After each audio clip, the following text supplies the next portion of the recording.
VA and me, 17 months in a nightmare. Welcome to Al's Garage.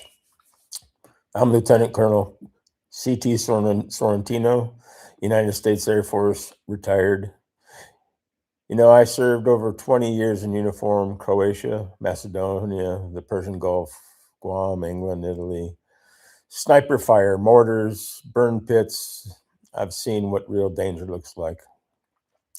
And I never thought I'd say this, but some of the hardest battles I've fought haven't been on foreign soil. They've been right here inside the United States, inside the Veterans Health Administration.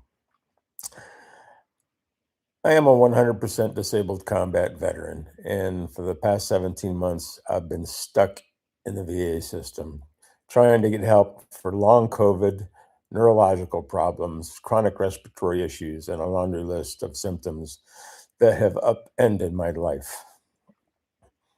I flew here from Portugal in August of 2024 asking for answers. What I got instead were excuses. The VA couldn't or wouldn't give me a diagnosis. They passed me around from clinic to clinic like a hot potato. Each new doctor acted like the last one had never existed and looked at me like I had a dick growing out of my forehead. Then came the kicker, the diagnosis that was not relevant at all. Somatic symptom disorder, which is bureaucratic code for we think it's all in your head, asshole. Imagine that. After decades of service, exposure to combat stress, toxic air, and explosions, the great VA solution was to gaslight me into thinking I was imagining my own suffering. That's their modern playbook. When they can't fix you, they blame you. When they can't diagnose you, they pathologize you. And when you demand accountability, they label you difficult.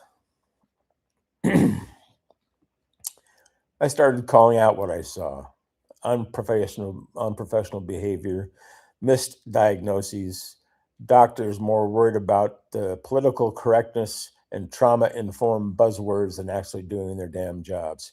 I said it, they were incompetent and woke and uninterested. That's when the retaliation began. First came the warnings. I was told my tone was unacceptable. Then the Vancouver VA threatened to restrict my secure messaging, my only reliable way to communicate about appointments and test results. Then I was flagged as a disruptive patient. You know what that means? It means they tag your records so every provider who opens your file sees a red flag, a warning that says essentially, be careful with this one, he's trouble. It's a scarlet letter, a tool to silence veterans who refuse to play nice while their care falls apart. They didn't bother asking why my tone was quote unquote inappropriate or why my behavior had suddenly changed, like many things in my life. I'm sick. My fucking brain doesn't work, assholes. But they forgot who they were talking to. I didn't spend 2 decades leading thousands of airmen, 26 months in combat, to be intimidated by a government employee with a clipboard. I earned my right to speak the truth, and if the truth makes them uncomfortable, then that's their problem, not mine. Let's be clear. I wasn't asking for miracles. I was asking for medicine. 17 months, no clear diagnosis, no rational diagnosis, I should say. Somatic symptom disorder is not a diagnosis. Since I've gotten health care in the private sector, within the last month and a half, I've received 4 diagnoses: long COVID, mast cell activation syndrome, ME/CFS, chronic fatigue syndrome, and myencephalitis or something. And the OHSU long COVID clinic, the head of that just saw me and diagnosed me with dysautonomia. Okay, so yeah, No diagnosis. Oh, no clear diagnosis at the VA. And along with that goes no consistent treatment plan, just circular referrals, dismissive notes, and bureaucratic cover your ass behavior from people who should know better.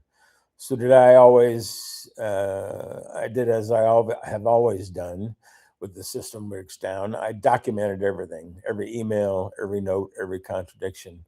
And I filed a complaint with the VA Office of the Inspector General. That's what led me to create Al's Garage. This isn't just a podcast, it's a record, it's documentation. It's an archive of what happens when veterans are left to fight the very system that was built to serve them. I'm not here to complain. I'm here to hold people accountable. Because behind every VA failure is a veteran who's losing time, like me, losing health, like me, and losing faith, like me. Some don't make it. Many give up. Some die waiting for care. God knows I've come close several times to giving up in the last 17 months. 22 veterans a day kill themselves. I think it's much higher than that. I think the VA is playing down those numbers because after what I've seen, 22 a day doesn't cut it. But now I know why and for what. Because a few overpaid bureaucrats are more worried about being woke than being competent. They say I'm difficult. Damn right I am. I'm difficult because I care. Because silence enables incompetence, apathy, and corruption. Because pretending everything's fine while veterans suffer is not patriotism, it's cowardice, it's negligence. I didn't take an oath to protect this country just to roll over when the government turns its back on us. So here's my message to the VA. If you can't handle veterans who demand competence, you're in the wrong line of work.